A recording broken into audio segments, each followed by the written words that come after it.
Ikaw ba ay merong minamahal at iniwan ka at gusto mo bang babalikan kanya at magbabalik ang tunay ng iyong pagmamahalan? May ritual ako na ibabahagi sa inyo. Simple lang po ang ritual na ito, pero napakabisa po ito. Sundin lang po ang mga pamamaraan na ito.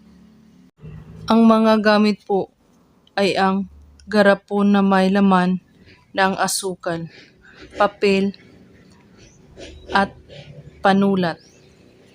Isulat po sa papel ang inyong buong pangalan at isulat din ang taong gusto mong pababalikin. At pagkatapos po ninyong isulat ang pangalan ay humiling muna kayo kung ano ang gusto mo na yung hihilingin. At pagkatapos maghiling ay tupiin ang papel at ipasok sa garapon na may asukal at saka takpan ito. Gawin ito sa Martes at Biyernes lamang.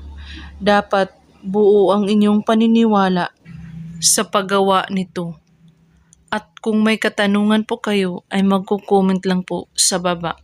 Maraming salamat sa panonood. May God bless us all.